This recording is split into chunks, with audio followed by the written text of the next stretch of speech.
Dans les montagnes macédoniennes, sur ces chemins difficiles d'accès, s'est jouée la victoire alliée de 1918. Ici, les Français et les Serbes ont forcé l'adversaire à l'armistice. Une page d'histoire oubliée qu'un Français, Fabien Scheffer, s'efforce de ressusciter.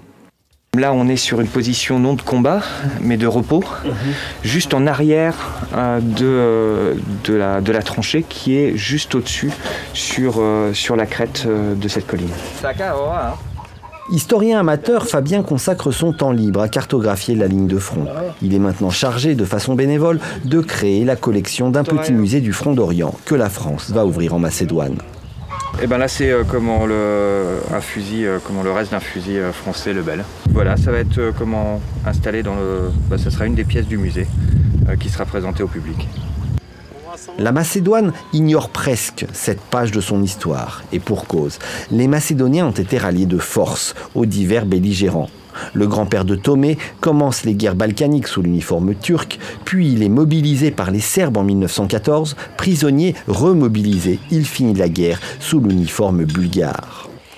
Il y a des cas où des frères se sont affrontés, l'un comme soldat bulgare, l'autre comme soldat serbe. La Macédoine et les Macédoniens n'ont rien obtenu de la Première Guerre mondiale. La Macédoine a été dépecée pendant la Première Guerre balkanique et rien n'a changé après la Première Guerre mondiale.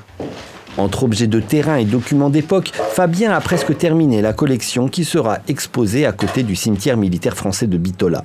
Le modeste musée de 60 mètres carrés sera le tout premier de Macédoine dédié à la Première Guerre mondiale. Faire en sorte d'aller sur le terrain, refaire vivre un petit peu cette histoire, c'est ça qui est intéressant.